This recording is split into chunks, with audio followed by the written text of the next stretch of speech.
What has been the message of this last sort of century and a bit? What's been the message? Very, very simple. God doesn't exist. Man has the answer to everything. Trust the science. Trust the experts. Are you a doctor? Hello, you very special people and peopleettes. How are you doing? Today I'm talking about the heart and the mind and which one we should pay attention to. I'll tell you all about it on the other side.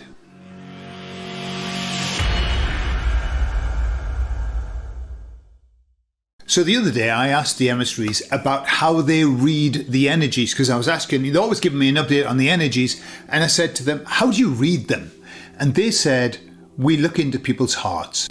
And I said, not into the minds. And they said, well, not really, into the hearts. And I was wondering whether they meant the literal heart or the energetic heart. And that's what I asked them. I said, are you talking about the literal heart you're looking into or the energetic, heart? And they said both. And it made me think about the work that's been done on heart math. I think there's a heart math university or academy or whatever. And they do all of this work measuring the energy that comes from the heart. And it's enormous.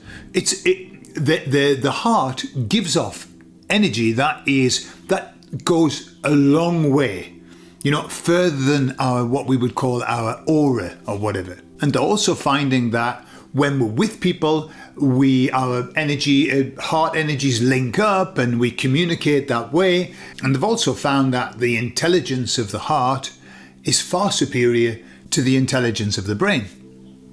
So all of this stuff about heart, so it sort of piqued my interest that the emissary said we look into people's hearts to find out the energy and the frequency of what's going on. And of course, it's nothing new. It's not like there's nothing new under the sun, is there? This is not a surprise when you look at the amount of references that we make to our heart when we're talking about all kinds of situations. In fact, I looked some up.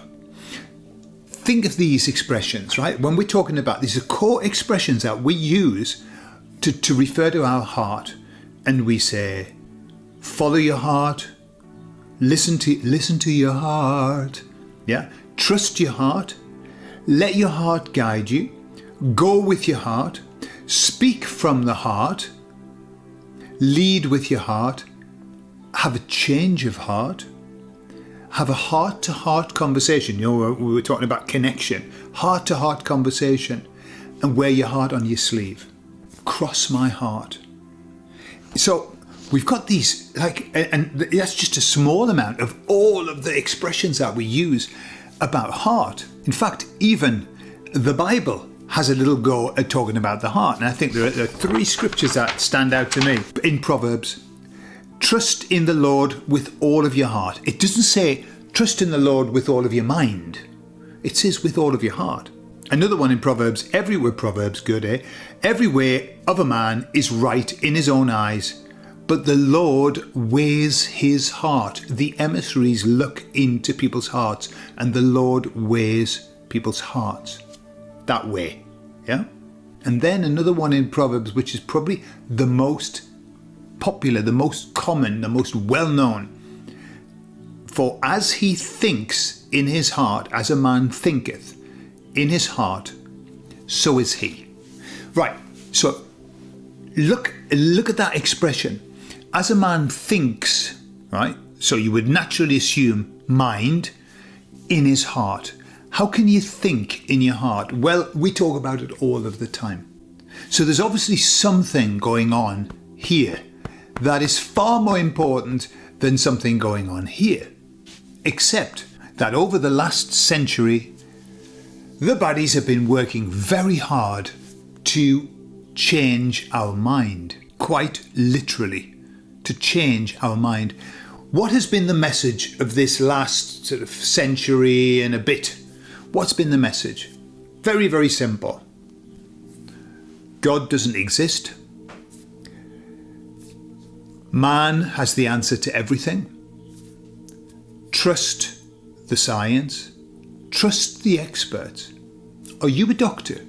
Are you doing your own research? Don't. Trust the experts. Trust the news. Trust the politicians. Trust me, I'm a doctor. The whole message of our lives, at least, and way beyond, is that you shouldn't think, you shouldn't trust your intuition. Trust the experts. Trust the experts. And didn't we have that hammered into us during the pandemic years? Trust the experts. And even on the TV, they were saying things like, we are aware that people are thinking for themselves. And that is a very, very bad thing. The main focus that the baddies have is to get us from intuition and just get us up here. Just get us accepting. I mean, not even thinking. They don't even want us to think. Because when you think, you start feeling, don't you? I've got a feeling. How many times do we say that? I've got a feeling that something is not right based on what I've seen. You know, Paul McKenna, somebody who I admire greatly, he's done such wonderful work. Paul McKenna used to do this technique, and he would get people to think, to place their attention up here, okay? And then he would push them and they would fall over very easily, had no balance, because all their attention was up here in the head. And then he would get them to move the attention down into the body, into the guts. And then it was really difficult to knock them over. They were so much more solid, balanced, centered.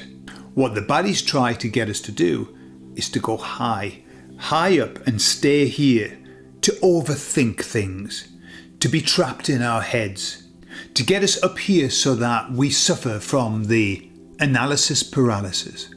Not only do they do that, but they always give us conflicting information so that we do get paralyzed in our head because we have conflicting information. We don't know what on earth or where the truth lies, and we're unbalanced. We're easily knocked over.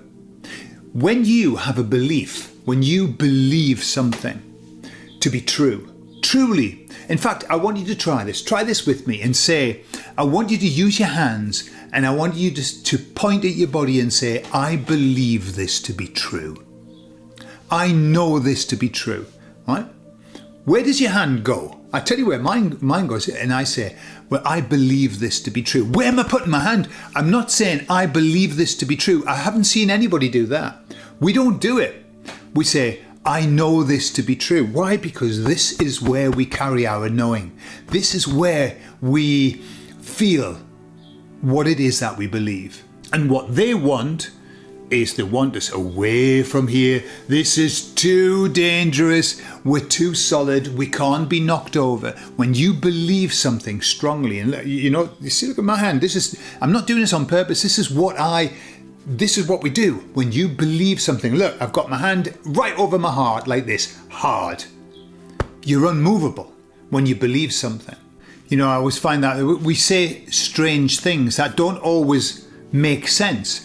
Like we'll say, I'll see how I feel.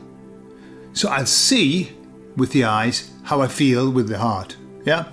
So it's a strange, you never say, I'll feel how I see. And it's like saying, I know in my heart. Much stronger than I know in my head. I know in my head, how many times we say that? Well, I know in my head that it's the right thing to do, but it just doesn't feel right. Yeah. And that's because we've got to follow our hearts. I know in my heart that everything's going to be okay. I know in my heart that everything's going to be fine. Sometimes I have all kinds of weird thoughts. Sometimes I have all kinds of weird doubts in my head.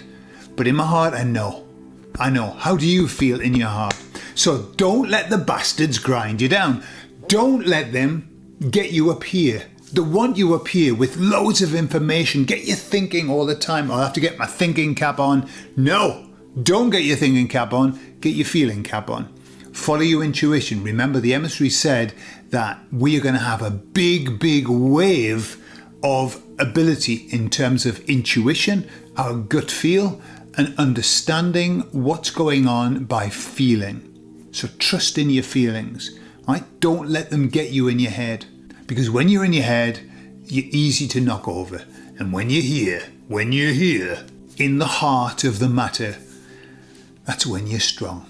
Okay, be strong. I love you all, and I'll speak to you all later.